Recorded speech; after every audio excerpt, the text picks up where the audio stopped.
அண்மை செய்தியை பார்த்து வருகிறோம். தமிழ்நாட்டில் 3 கட்டுமான நிறுவனங்களுக்கு சொந்தமான இடங்களில் தற்போது வருமான வரித்துறையினர் சோதனையை மேற்கொண்டு வருகின்றனர். அசோக் ரெசிடென்சி உரிமையாளர் வீடு உட்பட மொத்தம் 3 கட்டுமான நிறுவனங்களுக்கு சொந்தமான இடங்களில் தற்போது வருமான வரித்துறையினர் சோதனையில் ஈடுபட்டிருக்கின்றனர்.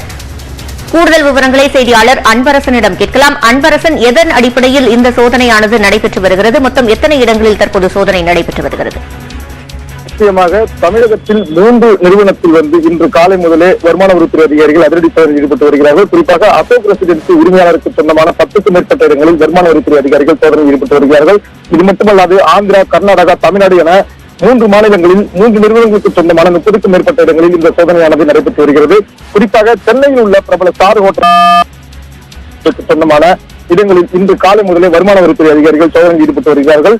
சென்னையில் அவருக்கு சொந்தமான 10க்கும் மேற்பட்ட இடங்களில் இந்த சோதனையானது நடைபெற்று வருகிறது.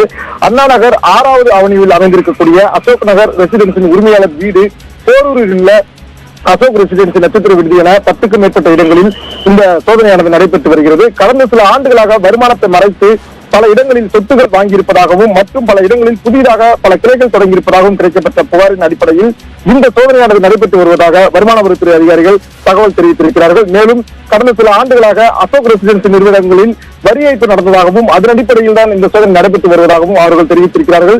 இது மட்டுமல்லாது தமிழ்நாடு, ஆந்திரா, கர்நாடகா ஆகிய 3 மாநிலங்களில் 3 நிறுவனங்களுக்கு சொந்தமான 30க்கும் மேற்பட்ட இடங்களில் இந்த சோதனை நடைபெற்று வருகிறது. சோதனையின் முடிவில் தான் எவ்வளவு வரி ஏய்ப்பு செய்யப்பட்டுள்ளது, எத்தனை ஆண்டுகளாக இவர்கள் வரி ஏய்ப்பு செய்துள்ளார்கள், வரி ஏய்ப்பு செய்த பணத்தில் எத்தனை கிளைகள் தொடங்கியிருக்கிறார்கள், எங்கெங்க சொத்து வாங்கியிருக்கிறார்கள் என்ற விவரங்கள் வெளியாகும். சிவரஞ்சனி, நன்றி அன்பரசன்.